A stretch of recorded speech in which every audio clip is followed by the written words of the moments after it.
essere la signora della villa, la villana. Permesso? Sì?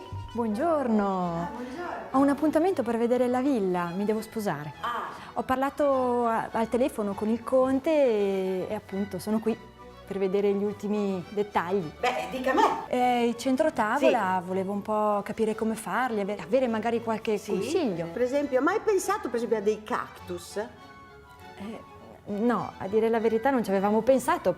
Ma è originale come cosa, capito? C'è un cactus, che metterebbe mai un cactus al centro tavola? E invece noi lo facciamo, perché siamo così eredi di questa nobiltà, di questa conoscenza. Vede, guardi, Sì. deve vedere anche. Guardi, questo qui era un vescovo e quindi l'abbiamo messo lì. Una famiglia molto antica. Ma immagino, certo, la perché- nostra era una famiglia antichissima. Guardi, per esempio, vede anche lì abbiamo Marcel. Vede come assomiglia a Mozart, per esempio, vede? Poi abbiamo qui tutti i nostri quadri, le nostre cose, le nostre suppellettili. Poi guardi, ecco, se noi andiamo di qua. Ecco, guardi questa sala, questa idea proprio della bellezza, dell'eleganza, anche della sobrietà. Venga, adesso le voglio fare vedere. Guardi, Jacopo, il mio bambino. Ah, non le somiglia molto. No?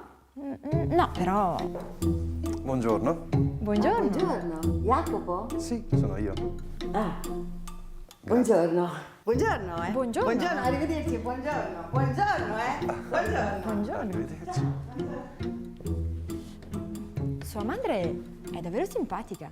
Mia madre? Oh, non importa, non importa. Pensiamo al nostro matrimonio che è meglio. Ero qui per le nozze, il mio centro tavola. Certo, assolutamente rose. Abbiamo pensato a questo. Rose, bianche Va e bene, rosa. va Venga, bene. venga. Grazie. Ciao,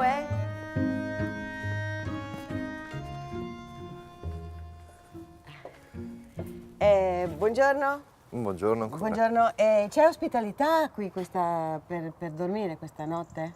Sì, si può. Ma ci siamo già visti prima, noi? Sì, mi scusi, mi sono fatta prendere dalla situazione. Non importa. Benvenuta intanto. Certo che si può dormire. Prima di andare a vedere le camere, vuole Bene. vedere la casa Sì, intanto? grazie. Le faccio vedere la casa. Ma che venga. gentile! Si figuri.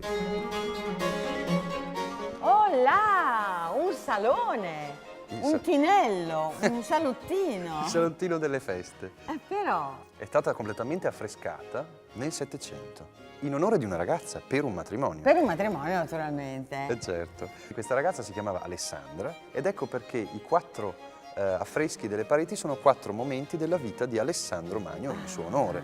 Il primo affresco della sala, infatti, ha proprio come tema un matrimonio, il matrimonio di Alessandro. Ah, sì. Insieme a Rossane, L'asiatica. l'asiatica.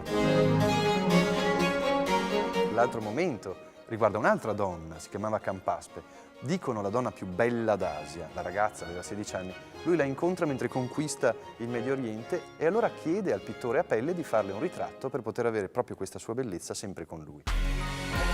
E nell'istante in cui la vede lui è innamorato perso di lei. Infatti c'è Cupido. Infatti c'è Cupido accanto a lei che sta per colpirlo, tant'è che i due per poter stare vicini cosa potevano fare? L'unica cosa che poteva fare a pelle era dipingerla lentissimamente. Alessandro, dopo aver chiesto per tanto tempo, insomma, dov'è sto ritratto? Entra nell'atelier. Beh, ma che cosa succede qua? Ma allora? certo. Lo hai fatto o non lo hai fatto? Capisce immediatamente che i due sono innamorati. Sì. Li lascia vivere insieme e si potranno amare per tutta la vita. Perché la bellezza di Campaspe e l'arte espressa da Apelle vanno oltre la sua eventuale debolezza. Sì, quindi no, va oltre se stesso. Oltre se stesso. Persino lui, Sì. che viene invece assunto in cielo Tra gli dei dell'Olimpo.